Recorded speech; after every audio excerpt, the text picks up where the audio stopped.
మామా ఈరోజు అయితే నేను మా అన్నోళ్ళ అంగిట్లో ఎవరు పనోళ్ళు రాలేదని చెప్పి పనికి పిలిచాడు. తెల్లారితో 3 గంటలకు అయితే లేపాడు ఈరోజు ఆదివారం అని.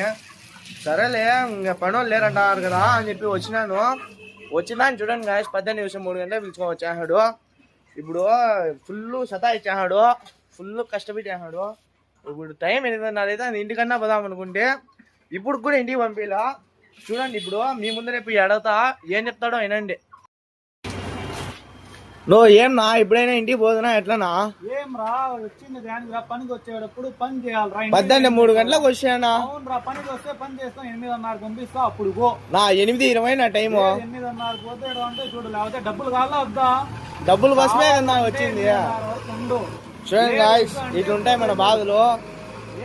ఇప్పుడు మీరే విన్నారు కదా మా ఓనర్ చెప్పింది. ఏదో పనోళ్ళు లేరని చెప్పినాడని చెప్పి పిలిచింటే వచ్చినాను. మీరు చూడండి డబ్బులు ఉంటే చెయ్యి, లేదంటే వద్దంట. చూడండి ఎంత చులుగా అయిపోయినారు పనోళ్ళు. ఇప్పుడు డబ్బుల కోసమే కదా మేము కూడా పనిలోకి వచ్చేది. 8:30 అయితే టైం 18 3 గంటలే పిలుచుకోవచ్చు. పంపిపోతే ఎట్లా?